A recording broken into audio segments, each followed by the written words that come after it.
Enquanto o slide vai abrindo, ó, quem está chegando agora, que vocês ainda não me confirmaram, vamos iniciar aqui pelo processo de urbanização.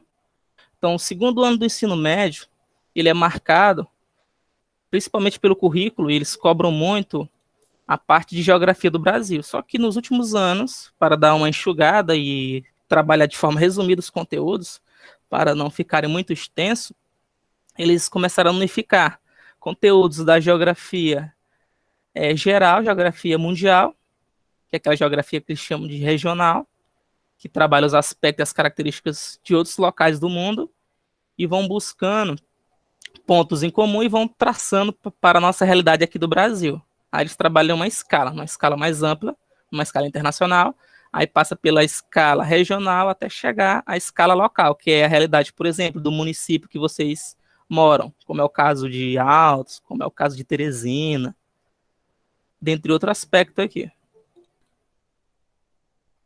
Então, muito bem. Então, ó, o processo de urbanização, como já falei anteriormente. Segundo ano, é trabalhado muito o aspecto da geografia do Brasil.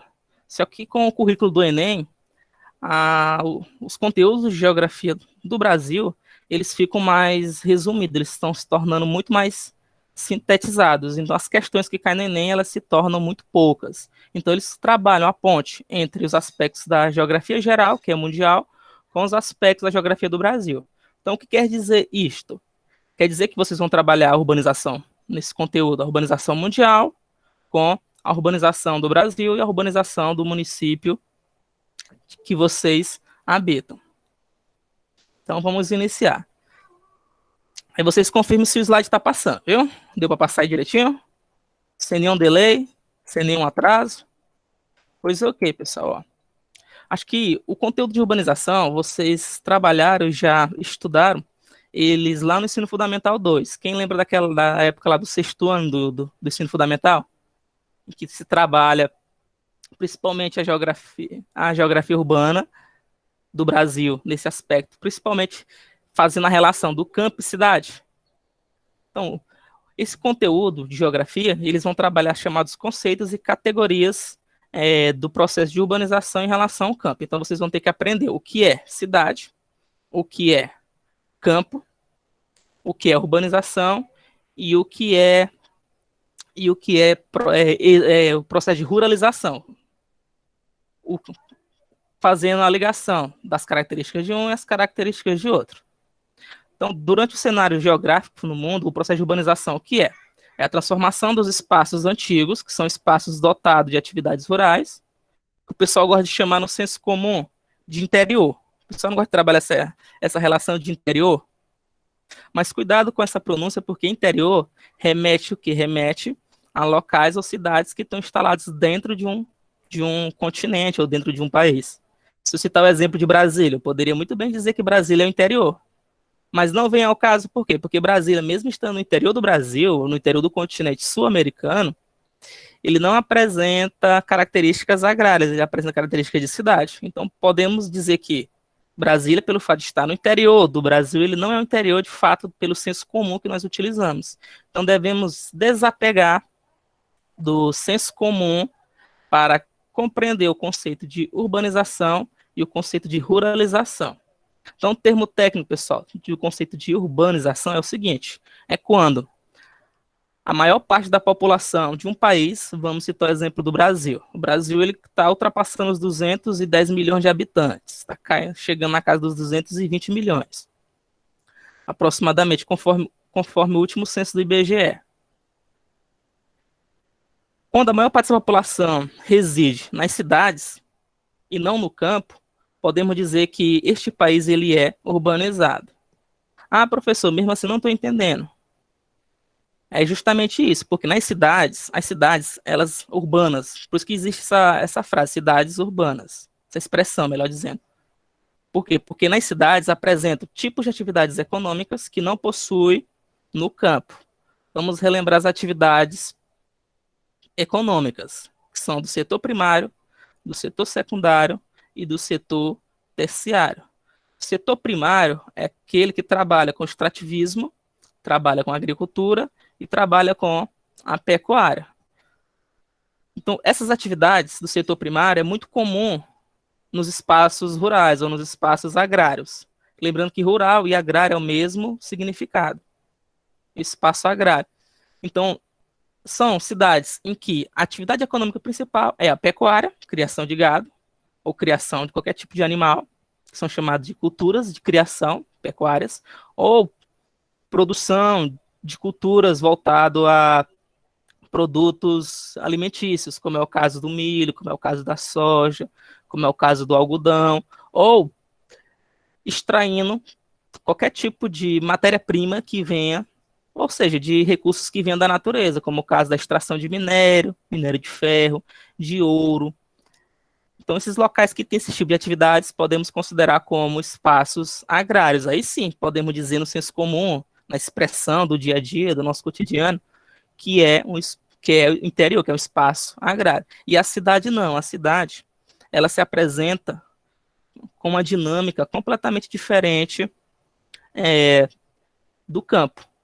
Aí se apresentam as atividades do setor secundário e as atividades do setor terciário. O setor secundário é a industrialização, é o processo de industrialização. E o setor terciário é a prestação de serviço, como o caso de um jardineiro, como o caso de um professor, de um médico, de um bancário. Resumindo, o setor terciário é a prestação de serviço. E o setor secundário, resumindo, é a construção civil e o processo de industrialização. E no mundo todo, algumas cidades, elas se destacam pelo processo de industrialização, que podemos citar o exemplo de São Paulo, do Rio de Janeiro, Minas Gerais, e outras cidades que se destacam pelo setor comercial ou prestação de serviço, como é o caso de Teresina, como é o caso aí da cidade de vocês, que é o município de Altos, em que a atividade econômica principal é o comércio. Então, esses espaços de aglomeração de pessoas que executam atividades do setor secundário e setor terciário, comércio, industrialização e prestação de serviço, por exemplo, são cidades urbanizadas. São cidades urbanizadas no caso. Lembrando que muitas pessoas ou muitos alunos, eles confundem, eles acham que o campo, os espaços agrários, possuem menor população. Não é bem assim, na realidade. Claro que é. Esta é a realidade da maior parte dos países do mundo, como é o caso do Brasil, Estados Unidos, os países da Europa. Mas em alguns países, como o caso da China, como o caso da Índia, entre outros, eles possuem populações muito grandes, populações numerosas, no campo também. Então é muito comum cidades do campo, cidades agrárias com uma população muito grande, que ultrapassa a casa dos milhares de pessoas. Então o conceito, pessoal, de urbanização é este. É quando a maior parte da população, o conceito de urbanização é quando a maior parte da população de um país habitam as cidades. Cidades com atividades econômicas do setor secundário e setor terciário. Setor secundário e setor terciário. Quando é o processo inverso, quando a maior parte da população habita o campo com atividades do setor primário e do extrativismo, o extrativismo entra na categoria do setor primário, podemos dizer que esses países eles são rurais ou agrários. Então, como está se resumindo aqui nesse slide, né? Transformação dos espaços rurais em urbanos, quando ocorre esta conversão ao longo do tempo. Ao se estudar a história, percebemos que a maior parte das populações do mundo todo, até o século XIX, por volta do final dos anos de 1890 e alguma coisa, o que acontece? A maior parte das populações elas moravam ainda no campo, com exceção de algumas cidades grandes, como lá na Inglaterra, como o caso dos Estados Unidos, mas a maior parte da população ainda se concentrava ainda no campo. Então, é muito comum o processo de transferência e de migração de pessoas do meio rural, do campo, para o meio urbano das cidades.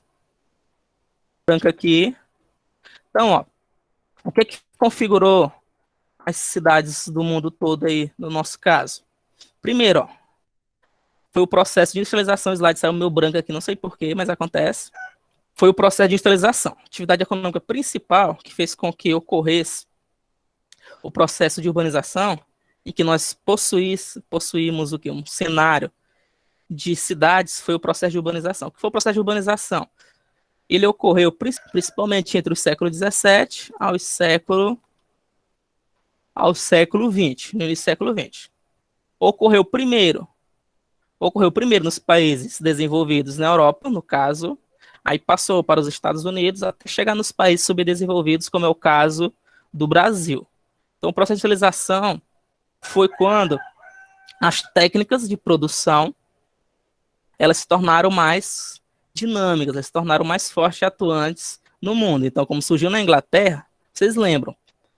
Primeira Revolução Industrial, segunda Revolução Industrial e terceira Revolução Industrial, que é classificado pelo processo de utilização de energias de cada época. Na primeira Revolução Industrial, era comum o uso de quê? Era o uso da manufatura, produção de tecidos. A fonte de energia era o carvão mineral.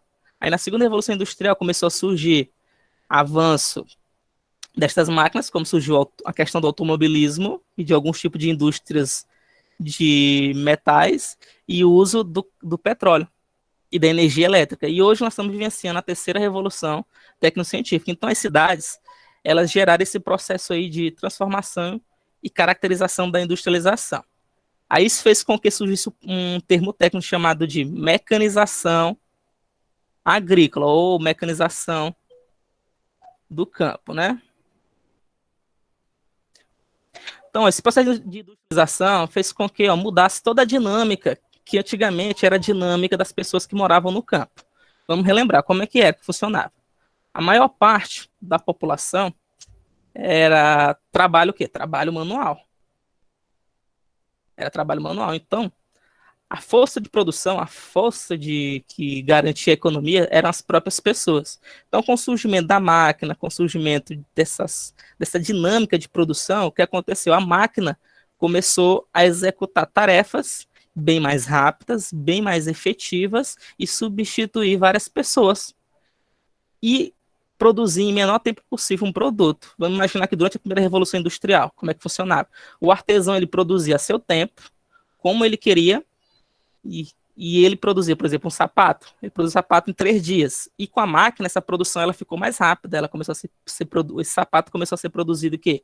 Em apenas algumas horas ou em minutos. Então, essa dinâmica começou a expulsar ou substituir o trabalho manual dessas pessoas. Então, essas pessoas não tinham mais locais para morar no campo, não tinha mais como sobreviver. E outra coisa, com esse avanço aí do processo de industrialização, a terra ela começou a ser destinada para pessoas que estavam mais próximas do Estado, ou seja, do governo. Então, muitos camponeses foram expulsos das suas terras e começaram a recorrer na cidade, com as atividades econômicas do setor secundário, para trabalhar nessas indústrias, para trabalhar na prestação de serviço, no setor terciário, e começaram a ocupar e formar os bairros, os primeiros núcleos de população. Mas, claro que próximas a essas cidades ainda existiam outras com característica do campo, vivendo ainda da agricultura, vivendo ainda da pecuária. Algumas pessoas conseguiram e ainda hoje conseguem viver nesse processo, mas a maior parte da população, sem a terra, porque a terra é o que garante a sobrevivência dessas pessoas, elas começaram a migrar para a cidade. Então esse processo começou foi muito forte, principalmente no século XIX, no final dos 1800 até o final do século XX, que foi 1990, nas décadas passadas. Lembrando que ocorreu primeiro nos países desenvolvidos e foi terminando e se concretizando, ainda hoje ocorre nos países subdesenvolvidos, como é o caso do Brasil. O Brasil só foi se tornar um país urbanizado, resumindo, em que a população urbana superou a população rural, foi por volta já nos anos 70, 1970, em que mais de 50% da população começou a morar no campo. Mas os fatores que fez com que isso ocorresse no Brasil, iremos discutir na outra aula. Então, essa repulsão aqui foi a expulsão, as pessoas buscando moradia. Ocorreu primeiro esse processo na Europa, aí depois se expandiu para os Estados Unidos, aí ocorreu também na Ásia, claro que a Ásia também dá muita oportunidade da industrialização no campo. E, por último, nos países subdesenvolvidos, como podemos citar o caso da América do Sul, incluindo o Brasil e o continente africano, que esse processo também está ocorrendo recentemente. Porque vocês sabem os motivos. A nossa cidade, melhor oferta de emprego e também possui melhoria de infraestrutura. Na segunda Revolução Industrial começou o quê? começou a se utilizar transportes coletivos, transporte de massa, que eram o quê? Que eram os trens, né? O Maria Fumaça, os metrôs. Aí começou a surgir o automóvel, os automóveis individuais eles foram se expandindo e crescendo muito, então as pessoas começaram a ganhar um glamour, um status e uma busca para morar em cidade. E a partir daí o campo começou a ficar de lado. As pessoas não queriam mais morar no campo, queriam morar na cidade, porque lá é que tinha essa infraestrutura dotada de rodovias, dotada de casas luxuosas, mais próximo, por exemplo, de serviços de, por exemplo, próximo da prefeitura, próximo de uma igreja, próximo de um hospital, próximo de um mercado. Então isso fez com que, esse processo de urbanização se agravasse muito. E nas grandes cidades fez com que a população, a cada ano, ela aumentasse cada vez mais. Então a tendência da população mundial é ela aumentar. Ela aumentar. Nós estamos o quê? Ultrapassando aos 7,8 bilhões de pessoas no mundo todo. E dessa população de muita gente que habita o mundo, a China possui o quê? A maior quantidade de pessoas, aí depois vem a Índia, ou seja, a maior parte dos países estão situados na Ásia. O Brasil, por exemplo, o Brasil é o quinto maior país em quesito populacional, ultrapassando a casa já dos 210 milhões de pessoas, viu? Então lembrando, pessoal, o êxodo rural é justamente esse movimento que ocorreu, entre todo o século XVII até o século XX, em que as pessoas saíram do campo e foram morar na cidade. Então elas foram obrigadas, elas foram expulsas pelo processo da mecanização agrícola e do processo da industrialização. Então o processo de urbanização, né? Como já falei, os centros urbanos eles caracterizam esse processo aí de pessoas, concentram pessoas e atividade do setor secundário e terciário. Então, lembrando que o setor primário, a agricultura e a pecuária, corresponde ao setor rural, setor do campo. Então, o processo de urbanização, ele ainda é um fenômeno recente, que está acontecendo ainda no século XXI. Como eu citei o exemplo do continente africano, a maior parte dos países do continente africano ainda são agrários, ainda não são urbanizados. Ah, professor, como assim? Em que a maior parte da população ainda habita o campo, como o exemplo também da China. Apesar da China ser uma potência econômica mundial, a maior parte da população chinesa ainda habita o campo. Não mora nos grandes centros lá por exemplo, de Pequim. Não, a maior parte ainda mora no campo. Prefere morar nesse tipo de atividade, cidade, né, com atividade do setor primário. Então, como já falei, a oriunda da Revolução Industrial e ganhou impulso a partir do século XIX. Outro fator que é importante citar, que contribui para o processo de urbanização: investimento em saneamento básico, investimento na medicina, investimento na educação. Então, os países do mundo todo, principalmente na Europa, Estados Unidos, Japão, entre outros, eu estou falando do caso dos países desenvolvidos, retirando os países subdesenvolvidos. Eles começaram a ver que investindo, principalmente o Japão foi um exemplo, principalmente no pós-Segunda Guerra Mundial, que investindo nesses três fatores aí vai fazer com que a população tenha um desenvolvimento econômico muito grande.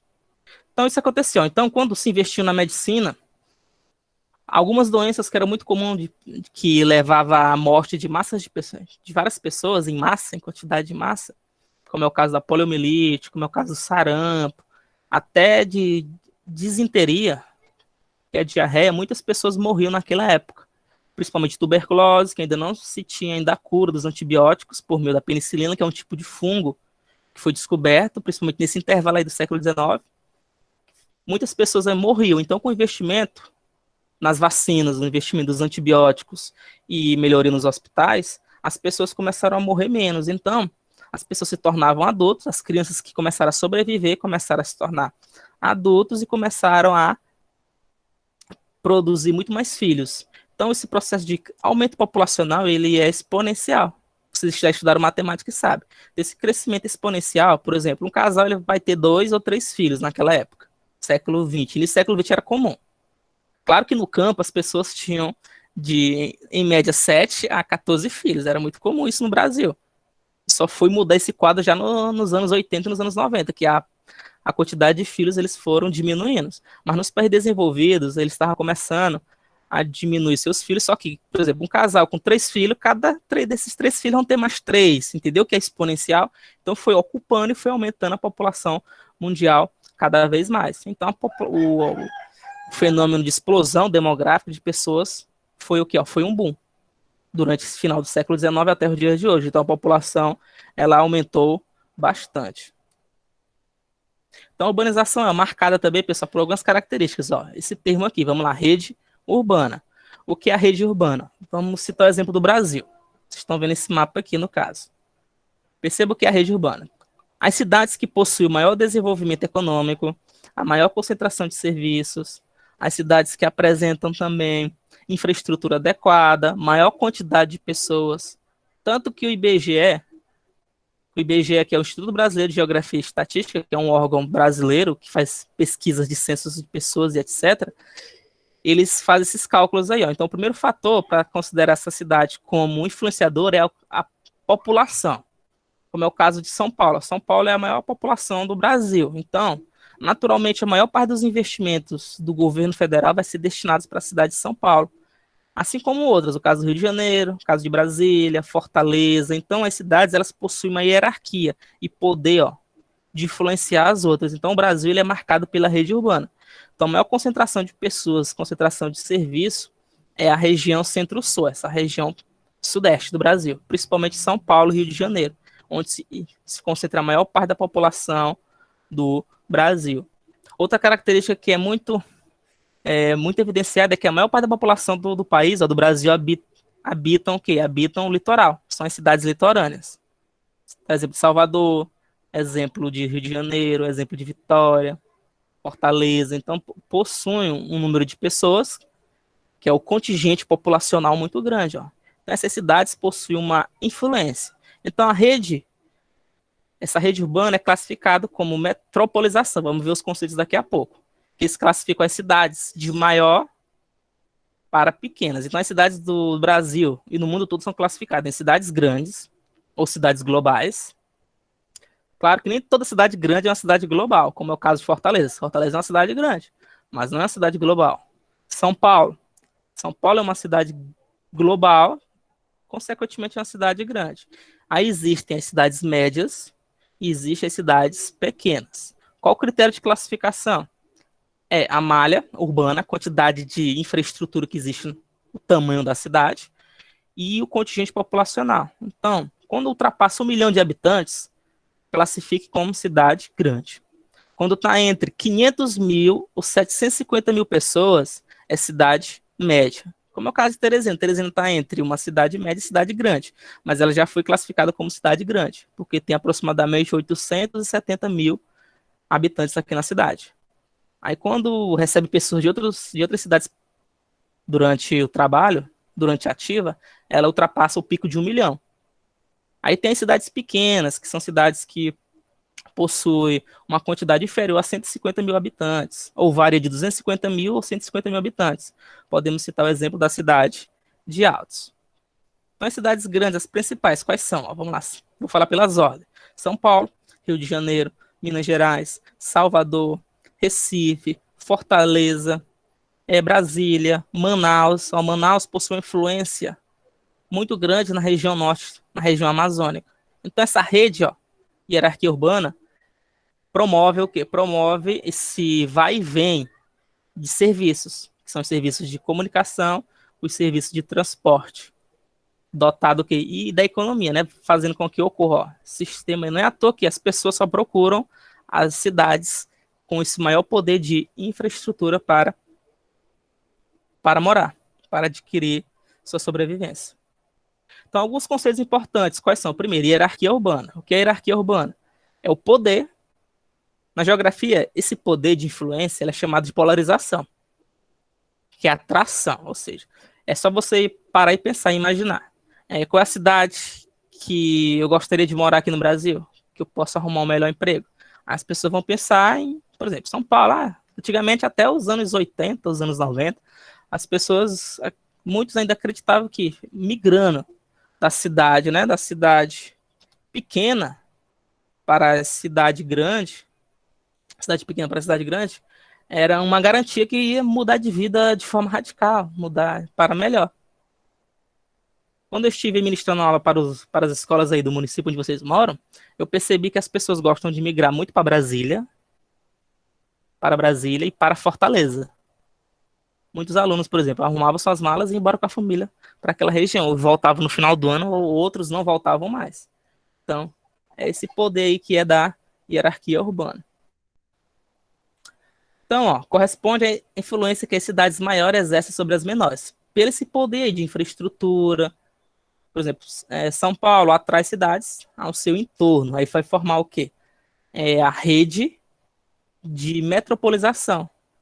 Quando fala metrópole, é a cidade principal que exerce a maior influência naquele perímetro urbano com as cidades ao seu redor. Aí entra outras cidades, como o caso de Diadema, né, São Caetano, São Bernardo do Campo. No caso aqui de Teresina, Teresina tem uma certa influência na cidade aí próxima. Cidades próximas, como é o caso de José de Freitas, como é o caso de Timon, no Maranhão, como é o caso da cidade de Altos. Então, essa hierarquia urbana é justamente isso. Então, vai trabalhar no aspecto de cidades globais, que são ou metrópoles globais, aí vão trabalhar metrópoles regionais, metrópoles locais ou centro local. Aí, então, o IBGE ele vai classificar cidades nesse aspecto, metrópole global até os centros locais. Como o caso, as cidades pequenas. Cidades pequenas são os centros locais. Aí tem as metrópoles regionais, então eles trabalham muito essas características. Teresina, metrópole regional. Fortaleza, metrópole regional. São Paulo, metrópole global. Porque o seu poder de influência não é limitado apenas ao Brasil. Ele exerce muita influência também, o quê? Fora do Brasil. No Paraguai, na Argentina. São Paulo tem um poder muito grande de atuação. Assim como também o Rio de Janeiro. Então, é justamente isso. Hierarquia urbana é esse poder de influência, de polarização das cidades maiores para as cidades menores. Para relembrar uma dica, é onde as pessoas, por exemplo, vão se deslocar para trabalhar em massa. Então, a maior parte da população, por exemplo, de Altos, vem trabalhar aqui em Teresina. A maior parte da população de Timon, no Maranhão, também vem trabalhar aqui em Teresina. Olha o exemplo aí, ó. Vocês estão observando aqui cidade aqui, ó, Rio de Janeiro e São Paulo. Esta esfera muito grande representa o quê? Representa a quantidade de pessoas que ultrapassam a casa dos 10 milhões de habitantes. A gente vai trabalhar daqui a pouco qual é o conceito de uma cidade que possui 10 milhões de habitantes. Como é que ela é chamada? Então, São Paulo ultrapassa o quê? 10 milhões de habitantes. Rio de Janeiro, nesta faixa. A observe Fortaleza, ultrapassou 1 milhão de habitantes, está na casa já dos 2, Manaus. Ó, Teresina está chegando lá. Ó. Observe, então, essas são as cidades que exercem um maior poder de polarização e influência próxima, que são as capitais. As capitais aqui da região Nordeste, Recife, Salvador são as maiores, aí entra Fortaleza. Aí tem o que da região Norte, caso de Manaus, caso de Belém. Manaus, muitos piauienses moram em Manaus, muitos piauienses moram em Brasília, muitos piauienses moram em São Paulo. Então, existe esse poder de influência. Perceba que ó, o litoral é onde se concentra esse maior poder, o litoral brasileiro, enquanto que no interior, essa região próxima aqui, ó, de Goiânia, Cuiabá e o sul do Pará, ó, é um vazio demográfico de pessoas muito grande. Então aqui o contingente populacional é muito baixo, onde muitos municípios oferecem oportunidades de empregos, concursos, vagas de trabalho, e as pessoas não vão morar, ó, não, se recusam a trabalhar nesses locais aqui no interior do Brasil. Por quê? Porque não querem morar em locais onde não tem, por exemplo, um shopping, não querem morar em locais onde não tem rodovias, asfalto, onde não tem lazer, só tem o quê? Vegetação, onde só tem características agrárias. Então tem pessoas que não gostam disso, entendeu? Então elas não buscam somente salário, elas querem também qualidade de vida. Então muitas pessoas preferem, ó, essas grandes cidades onde vão encontrar esses espaços de lazer e de infraestrutura. Este é o esquema que representa essa hierarquia urbana como exemplo do Brasil, onde a metrópole nacional podemos citar o exemplo como São Paulo e Rio de Janeiro. Elas também são classificadas como metrópoles globais. Aí abaixo da metrópole global nacional existe a metrópole regional, que possui um poder de polarização que é limitado apenas a uma região. Podemos citar o exemplo de Belém, Recife, Fortaleza, Salvador, Porto Alegre, Curitiba e Belo Horizonte. Além do mais, o IBGE também trabalha o Centro Submetropolitano, que são cidades que possuem também um tipo de hierarquia e influência em demais cidades próximas. Se confunde muito com a metrópole regional. E tem o Centro Regional, como exemplo de Natal, Vitória, Goiânia, Maceió. E tem a cidade local, que são classificados como cidades que possuem uma influência próxima de pequenas cidades, como exemplo de Petrolina, em Pernambuco, Sobral, no Ceará.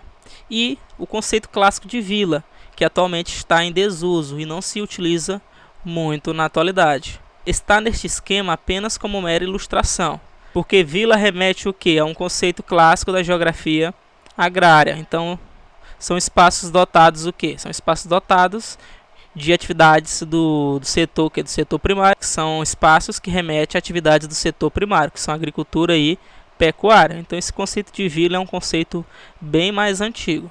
Não confundir com a vila que o pessoal chama no perímetro urbano, como vila urbana. Isso aí do senso comum é diferente do conceito de vila do aspecto geográfico. Este é um esquema bem mais complexo e mais amplo para representar esta hierarquia urbana, correspondendo à cidade. Todo aquele conceito trabalhado de metrópole nacional, metrópole global, passando pela metrópole regional, centro submetropolitano, centro regional, cidade local e o extinto conceito de vila. Então ele tem relação com a revolução técnico-científica que converteu esses espaços agrários em espaço urbano, aliado à revolução científica informacional, do processo de globalização que fez com que a maior parte das cidades do mundo se tornasse realidade. Aí tem o conceito de metropolização, que já é uma realidade no mundo todo. Então a tendência é dessas cidades formarem uma gigantesca massa urbana ao longo do seu processo de formação. Ocorreu muito durante o século XX. E no século XXI, na atualidade, está se expandindo de maneira muito mais firme. Podemos citar o exemplo do Japão, em que esse processo, e também nos Estados Unidos, processos de urbanização que são muito atuantes e muito fortes no cenário da geografia urbana, nesse processo de expansão urbana. Agora vamos para os termos técnicos, né? A conurbação. O que é conurbação? É o encontro, né? A junção entre duas ou mais cidades devido à expansão horizontal do perímetro urbano. O que quer dizer isso? Vamos imaginar esse processo de conurbação. Ele ocorreu primeiramente nos países desenvolvidos. Vamos citar exemplos dos Estados Unidos. No caso do Japão também. São dois exemplos onde isso aconteceu de maneira mais eficaz. Onde isso aconteceu de maneira real.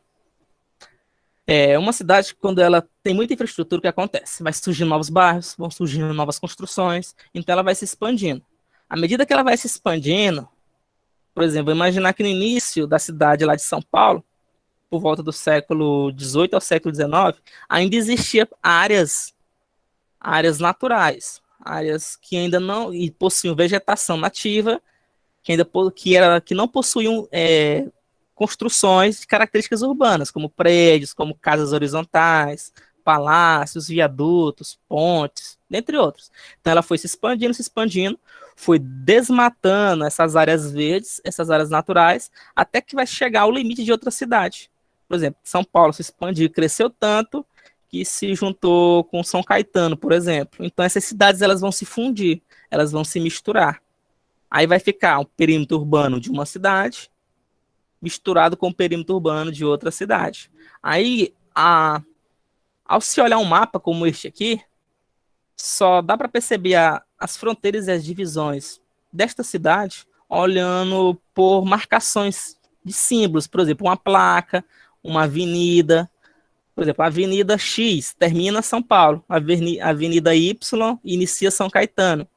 Então é marcado pela essa rede de conurbação. Então, como a cidade ela faz esse processo e se mistura com duas ou mais, é chamado de conurbação. São Paulo já ocorreu esse processo, Rio de Janeiro já ocorreu esse processo, Teresina está muito longe de ocorrer. Por exemplo, vamos imaginar quando você vai se deslocar de Teresina para Altos. Existe muito, mas muita ainda área natural. A área dotada ainda de que se parece muito com o campo. Então, o processo de conurbação não chegou de Teresina para Altos. Exemplo, Teresina e Timon. Teresina e Timon praticamente são uma do lado da outra. Se não fosse o Rio Parnaíba separando as duas cidades, naturalmente o processo de conurbação entre as duas já se tornou consolidado.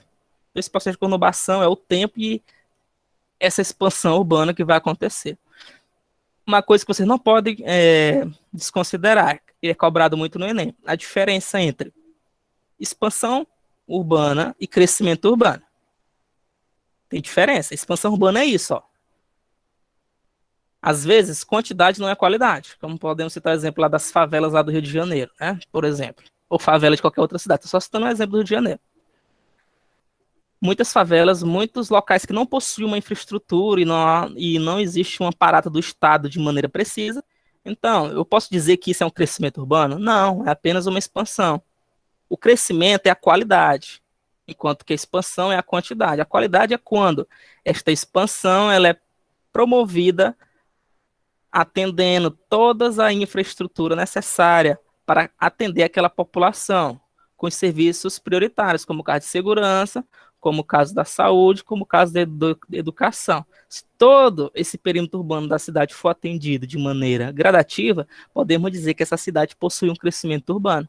Então, um é qualidade e o outro é quantidade. Refletindo, expansão sem infraestrutura, sem qualidade, é crescimento, é expansão, né? E crescimento é qualidade. Continuando, ó, outro exemplo aqui, ó, no estado do Paraná. Ó. Dá para visualizar aqui nessa imagem, ó, a cidade de Colombo já se fundindo com a cidade de Pinhais e se fundindo com a cidade de Piraquara. Isso acontece em São Paulo e no Rio de Janeiro, por exemplo. Aí a sensação, se não fosse esses limites, essas marcações aqui dessas linhas, ao olho, podemos imaginar que é uma cidade só, uma única cidade, mas não, aqui é o encontro de 3 cidades. Este processo é chamado de conurbação. Muito explorado e muito cobrado nas provas. Eu fiquei de olho aí nesse aspecto. Outro conceito é a megalópole, que é a conurbação entre 2 ou mais metrópoles. Para acertar o que é megalópole, você vai ter que entender 2 conceitos. O conceito de metrópole e o conceito de conurbação. A megalópole é quando 2 metrópoles elas executam e promovem o processo de conurbação. Por exemplo, ela se expande tanto que ela vai se fundir com outra metrópole. No Brasil, alguns teóricos da geografia urbana estão dizendo que futuramente São Paulo e Rio de Janeiro vai se tornar uma megalópole, mas ainda existe muita área natural para ser preenchida de construções, de cidades. Então, esse processo ainda no Brasil não foi convertido, mas eles colocam que no Brasil nós estamos se aproximando da primeira megalópole. Que é a megalópole o quê? Que é a megalópole Rio de Janeiro e São Paulo. Só que nos Estados Unidos existe 2, ó, de Boswash e de Shipts. E no Japão existe a de Tokaido, que são o quê? Que são a fusão e a junção, por meio da conurbação, de metrópoles. Como o caso cita o exemplo da megalópole japonesa, ó. Tá vendo? De Kyushu, Fukuoka, Shikoku, Honshu, são metrópoles que estão se fundindo aí, ó. Acontece o mesmo processo também nos Estados Unidos, ó. Cidade de Boston com a cidade de Nova York, a cidade de Filadélfia e a cidade de Washington. Várias metrópoles se fundindo, formando, ó, tudo isso aqui. Está na dúvida, o que acontece? Vai lá no Google Earth ou no Google Maps e entre pelas imagens de satélite vai ver o que? Uma malha de um perímetro urbano muito grande aqui no litoral nordeste dos Estados Unidos, ó. Poucas áreas naturais. Isso aqui tudo é cidade grande. Isso aqui é o processo chamado de megalópole, quando é a fusão, conurbação de várias metrópoles. Entendeu? E a megalópole mais populosa do mundo é a do Japão, a de Tokaido. Tá vendo? 60% da população japonesa habita neste local. O Japão, na verdade, ó, é o conjunto de algumas ilhas ligadas por viadutos e pontes e instalações subterrâneas. A de Shipits, nos Estados Unidos, ó, Chicago, tá vendo? E Detroit, no caso. Então, esse é o conceito de megalópole. Outro conceito que é muito cobrado é o de megacidades. Não está dizendo mega, cidades extraordinárias, cidades grandes. Então, são cidades globalizadas, cidades globais, Com população, o conceito é apenas isso, com população superior a 10 milhões de habitantes. Podemos dizer que a megacidade aqui do Brasil é São Paulo, né? Aí tem outros exemplos aqui, ó, de Tóquio, aproximadamente 40 milhões de habitantes, quase isso. Delhi, na Índia, 22 milhões de habitantes. São Paulo, ó, já ultrapassou isso aqui, está na casa já dos 22 milhões de habitantes. Mumbai, na Índia, 20 milhões de habitantes. E Cidade do México, 19 ou quase também 20 milhões de habitantes.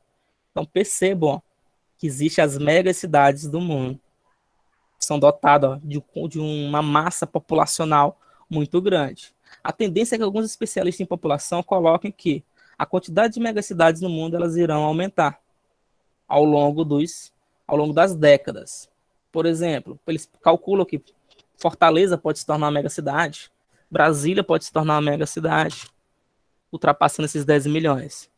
Aí alguns colocam que tem que colocar medidas que visam reduzir esse contingente populacional aí no mundo todo. Eles estão procurando. Aí o conceito de metrópole. Ó. Metrópole vem o quê? Do termo técnico, é cidade-mãe, que é a cidade importante, com maior poder de polarização. Vocês lembram o que é polarização? A influência. Como assim influência? Dos melhores serviços, as melhores infraestruturas, a melhor rede de transporte, de comunicação.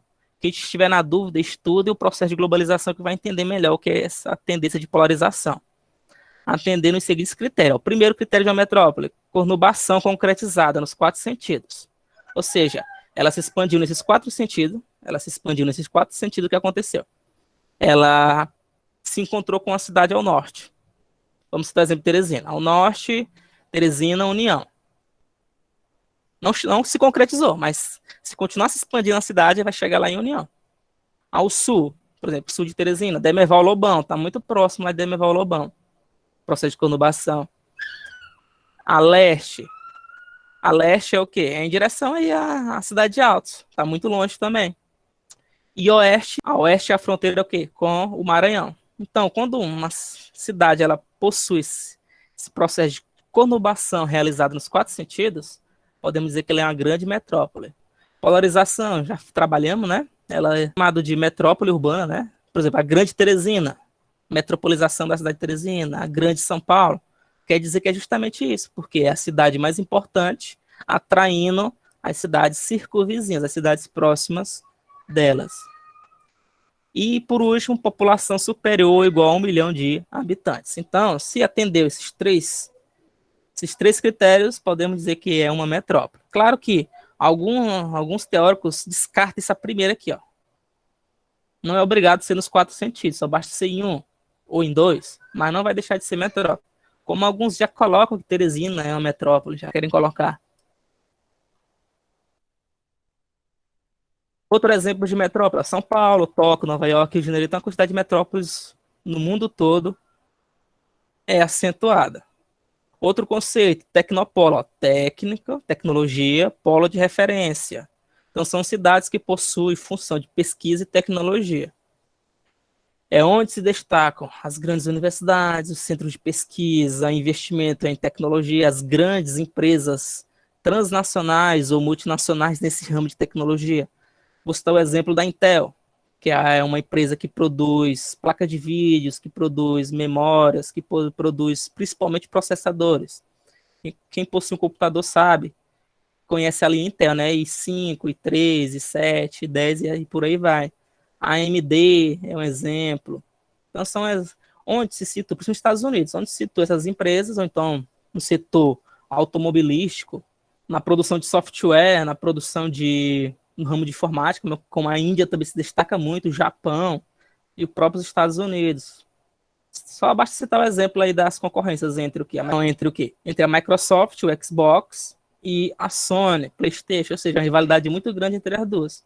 Então é um ramo aí que possui tecnopolo, que eles irão destinar a pesquisa para produzir esses produtos industriais, como o Vale do Silício nos Estados Unidos, ó, onde se produz muita tecnologia. Tsukuba, no Japão. No Brasil existe o de Campinas, que é aliado à pesquisa e tem muito centro universitário, ó, na cidade de Campinas aqui em São Paulo, né, no Brasil. Aí existem conceitos secundários que vocês vão escutar muito ao longo dos estudos, ó, que é a segregação socioespacial, que é a especulação imobiliária ou especulação econômica, a desmetropolização, a verticalização, a horizontalização, gentrificação, dentre vários. Ó. Eu posso citar o exemplo aqui do conceito da segregação socioespacial, que é isso. Ó. É quando, no mesmo perímetro urbano, pessoas de um poder aquisitivo maior moram ao lado de pessoas de um poder aquisitivo menor. Percebendo aqui, ó, vocês estão vendo aqui, né, do lado esquerdo aqui da imagem, condomínio de luxo próximo aí de uma favela. Ou seja, esse é o processo de segregação socioespacial, em que as pessoas que possuem maior poder aquisitivo conseguem os melhores locais de moradia, os locais menos próximos de infraestrutura, os locais próximos de shoppings, de áreas de lazer, de hospitais, dentre outros. Então, esse é o processo de segregação socioespacial. Claro, é muito evidente no Rio de Janeiro isso, também São Paulo, e não é muito evidente em algumas cidades do Brasil. Possui uma diferença, né, entre uma e outra. Aí tem um processo de especulação imobiliária, o que é isso? É quando a pessoa compra um terreno, por exemplo, imagina que eu vou comprar um terreno hoje. Daqui a alguns anos eu vou vender esse terreno 10 vezes pelo valor que eu comprei anteriormente. Então eu não vou produzir nada nesse terreno, só vou construir um muro ou uma cerca. Aí como eu tenho o título de posse desse terreno, eu deixo lá, valorizando. Então esse é o processo de especulação imobiliária. Então a cidade fica com muito terreno sem ocupação. Aí algumas autoridades estimulam a pessoa a produzir alguma coisa, né? Mas varia de cada um. Aí tem um processo de desmetropolização, que é isso. É as pessoas que, para fugir do estresse das grandes cidades, para fugir da violência, desses problemas aí que é muito comum, eles vão buscar áreas verdes, áreas do campo. São chamados edifícios, os edifícios de áreas verdes, como é o caso de pessoas que vão construir e vão buscar moradia onde o ar é mais puro, onde não tem tanta movimentação de pessoas, onde não tem estresse. Exemplo dos Aldebarãs aí, né? Os Aldebarãs Vale, ou Ville, né? Traduzindo aí para o português, Ville, né? Que as pessoas gostam de morar longe de todos esses problemas aí que a grande cidade possui. O processo de verticalização é quando, ó, vamos imaginar, essa imagem à direita. Peguei o exemplo de Teresina. Vamos citar o exemplo lá da Zona Leste, próximo lá do shopping. Região lá do Jockey, região do Ilhotas, por exemplo. Quem conhece?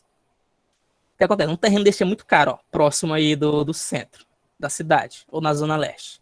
Então, os especuladores, os agentes imobiliários, eles, para ganhar um lucro, o que eles fazem? Eles, num terreno, ó, num perímetro muito pequeno, constroem um edifício. Então, esse edifício que naturalmente seria para uma pessoa, uma família, que é horizontal, vocês vão estudar daqui a pouco.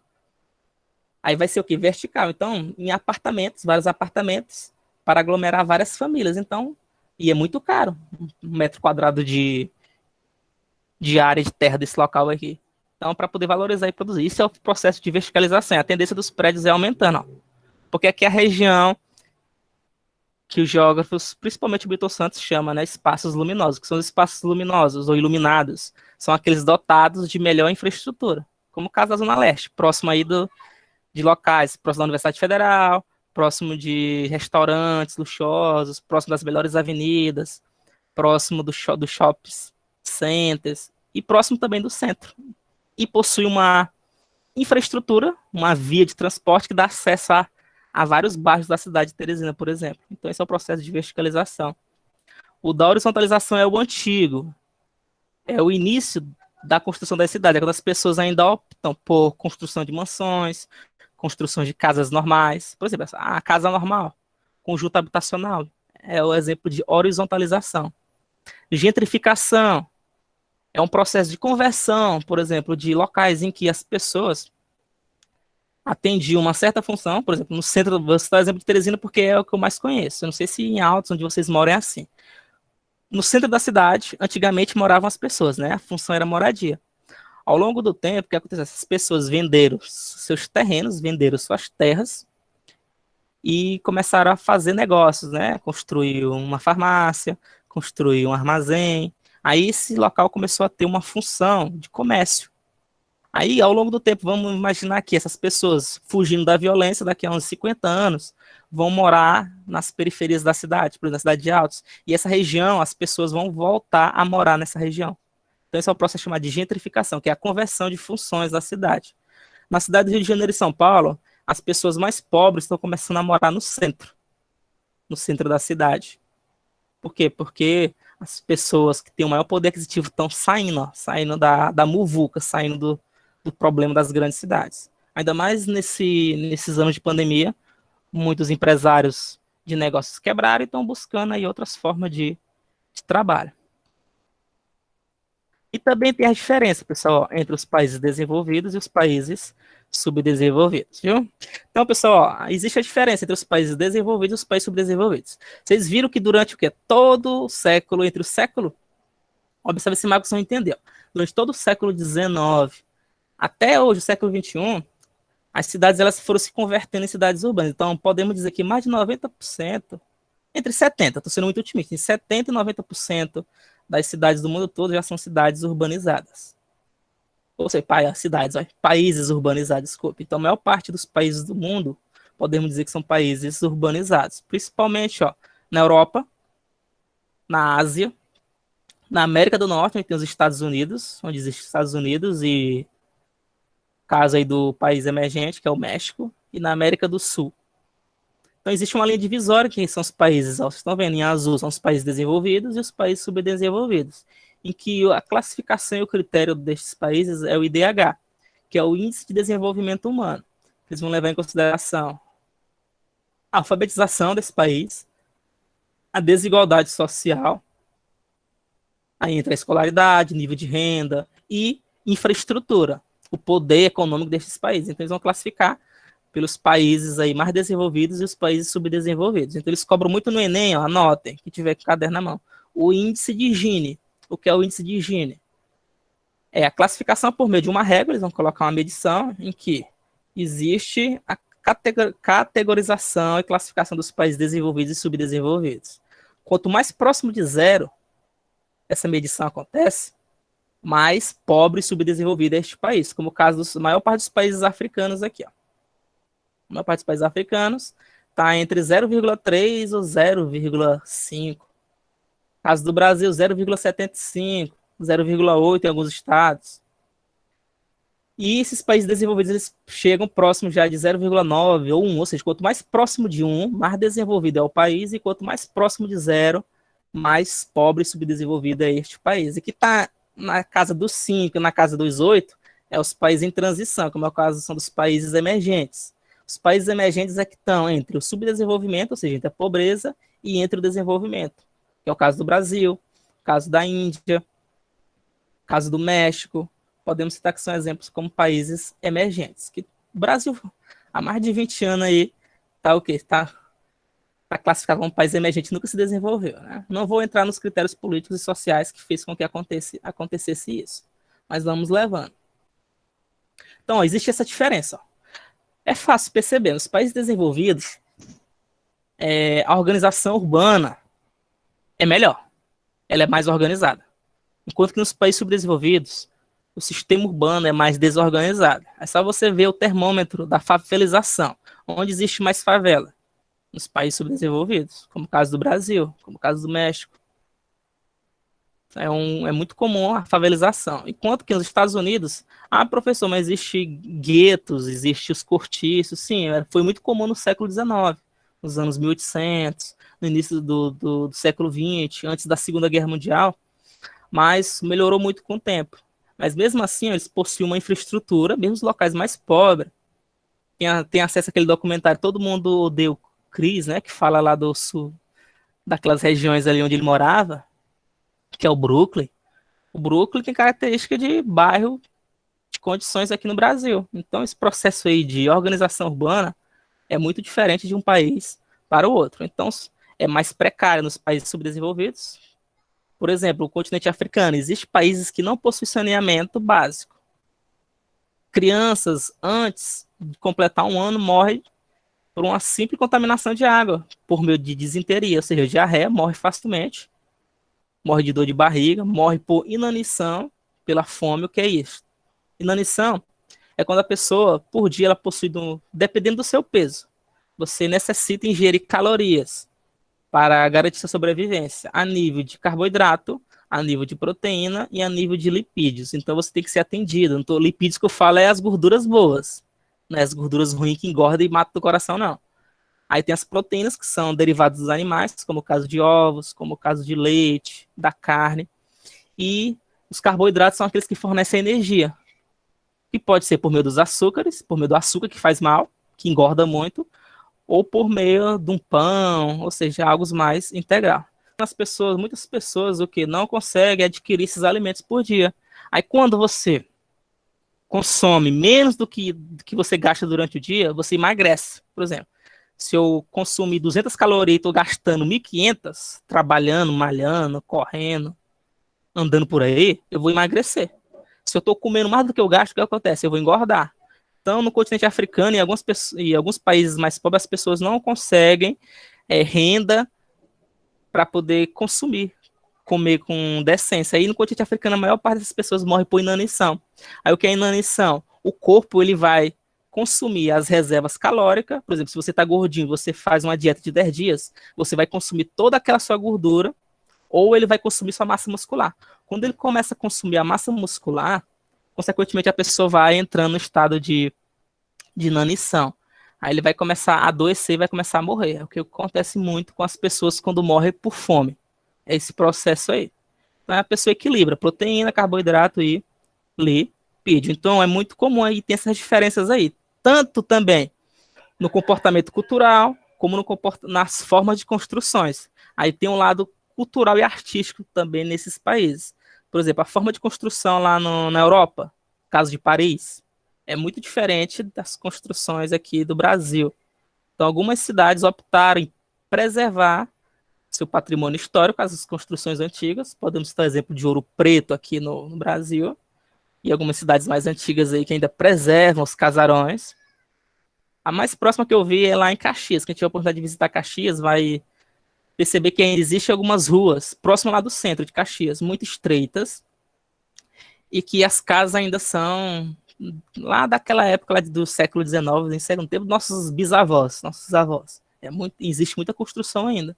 E no centro aqui de Teresina também existem alguns casarões, que infelizmente estão sendo demolidos e derrubados para construir estacionamento. É um problema aí que Teresina tem em preservar o patrimônio histórico e a gestão aqui não consegue fazer com eficiência, né, aqui. Este é o esquema que retrata algumas diferenças do processo de urbanização dos países desenvolvidos e dos países subdesenvolvidos. Vejam primeiro que nos países desenvolvidos a urbanização ela remete de forma mais antiga, do século XVII até os dias atuais, que foi ligada ao processo de revolução industrial, a primeira e principalmente a segunda revolução industrial, especificamente na Europa e na Inglaterra. A urbanização dos países desenvolvidos, ela foi de um tipo muito mais lenta e um período bem mais longo, que possibilitou o espaço e melhor planejamento para garantir sua estruturização no aspecto da modernização e de melhoria urbana. E tem uma formação de uma rede urbana muito mais forte, muito mais extensa e interligada, principalmente no setor de comunicação e transportes. Tanto que a internet e os transportes são bem mais ágeis e evoluídos nos países desenvolvidos. E nos países subdesenvolvidos, a urbanização ela é recente, datada já no pós-Segunda Guerra Mundial, por volta já da metade do século XX, após 1945, e foi um ritmo muito mais acelerado, só que comparado aos países desenvolvidos, esse processo foi o quê? Foi desorganizado e não direcionou um planejamento muito forte nessas cidades, ocasionando a macrocefalia urbana, como vocês viram anteriormente. A maior parte da população desses países concentram áreas específicas no país, no caso do Brasil, o litoral e a região centro-sul, e também outra característica dos países subdesenvolvidos é a existência de uma rede urbana rarefeita e incompleta, ou interrompida na maioria desses países, em que o projeto de construção desta rede urbana ainda está em complemento, em construção e visando projetos futuros. Outras problemáticas urbanas que é muito comum, que vocês vão facilmente perceber. A violência, né? A guerrilha urbana. Essa guerrilha urbana no Brasil, como é o nosso caso, é implementada pelo tráfico de entorpecentes, por armas. Aí o que acontece na nossa realidade? Por volta dos últimos 30 anos, o que aconteceu? Por algum motivo, ou conivência do Estado, ou de algum outro aspecto, esses jovens aí começaram a deixar de estudar. Eles não gostam mais de estudar como os jovens de antigamente. Aí o que acontece? Eles são aliciados pelos traficantes, né, pelo tráfico de droga ou qualquer algo do tipo, e querem buscar uma vida boa, uma vida de luxo. E, infelizmente, eles começam a montar guerrilhas e tráfico de armas aqui, influência, principalmente no Rio de Janeiro, isso é muito comum. Começam a formar grupos, né? Grupos aí de, o pessoal chama aí de guerreiros, né? De narcotraficantes aqui no nosso país. Aí tem a favelização, já falamos, trabalhamos muito, né? Pessoas do entretenimento, né? Entretenimento adulto, da diversão. Trabalho infantil, mobilidade urbana, ó, que é isso aqui, ó. Muitas cidades grandes, como o caso de São Paulo, e até mesmo aqui em Teresina, é um caos o horário de pico aqui de deslocamento. Até que melhorou com a pandemia, não tem mais esse tipo de engarrafamento aqui não, mas antigamente, nos horários nobres, ó, a pessoa passava por muito estresse. Engarrafamentos que passavam horas perdendo tempo aqui, ó. Se a pessoa descer do carro e ir a pé, vai chegar em casa muito mais rápido do que ficar esperando aqui nessa fileira aqui de automóveis aqui. Aí pessoas imprensadas igual, né, igual sardinha dentro dos ônibus, ó, apertados aqui, porque não tem outra opção, precisam trabalhar e ganhar a vida, assim como nos metrôs e etc. Esse é o problema da mobilidade urbana, que os países subdesenvolvidos, eles sofrem muito, no caso do Brasil. O Brasil, todo mundo quer ter um carro desse aqui, ó, quer ter uma moto, só que o processo de construção de rodovias, de avenidas, do estado não foi suficiente para atender essa demanda de gente com veículo. E podem olhar, dentro de um carro desse só tem uma pessoa. Aqui cabe umas 6 pessoas, né? 5 pessoas em cada carro. Imagine se fosse assim. Essa avenida ia ficar vazia. Ia ter mais espaço para trafegar, mas não. Ó, cada um de maneira individual, né? Se deslocando. Enquanto que nos países desenvolvidos é diferente. Quem curte anime, no Japão, como é que funciona? No Japão, as pessoas preferem o trem, né, o metrô, do que esses transportes individuais. No caso também da Europa, as pessoas preferem pegar um ônibus, preferem pegar um metrô, do que transitar em veículos particulares, porque economiza muito mais e é bem mais organizado e chegam bem mais rápido nesses locais, enquanto que nos países desenvolvidos onde nós moramos, em agonia. Ó. Aí a pessoa sofre acidente, tem problemas respiratórios por meio da poluição aí desses veículos, por meio da emissão aqui da queima dos combustíveis. Aí tem o quê? Problema de lixo. Algumas cidades são organizadas quanto ao lixo, outras não. Como o caso lá de São Paulo, Rio Tietê. Rio Tietê, o pessoal pensa que é um esgoto a céu aberto e sai jogando lixo lá no coitado do rio, e rio completamente poluído. Aí os ambientalistas eles querem promover uma limpeza no rio. Vai demorar um bom tempo para acontecer. A exemplo lá do rio Tamisa, na Inglaterra. O rio Tamisa, na Inglaterra, ele já foi recuperado. Mas durante décadas, por mais de séculos, ele foi contaminado, poluído pelos ingleses. Tanto que teve problema aí na história, vocês pesquisam na história, que pessoas morreram por causa da contaminação aí, porque todo o esgoto das residências eram descarregados lá no rio. As pessoas começavam a morrer facilmente. De cólera, né? Quem não sabe o que é cólera, pesquisa. É uma bactéria que as pessoas contaminam por meio da água aí. E a pessoa sai morrendo com dor de barriga e morrendo de todo jeito. Então é isso, pessoal. Por enquanto, é só isso, entendeu? Na próxima aula aí, vou deixar um exercício para vocês aí no grupo. Com calma, não agora. Para vocês estudarem e ficarem atentos. Tranquilo? Então aqui é uma aula rápida, não precisa ficar 2 horas aqui falando direto. Então vamos para as próximas aulas e bons estudos.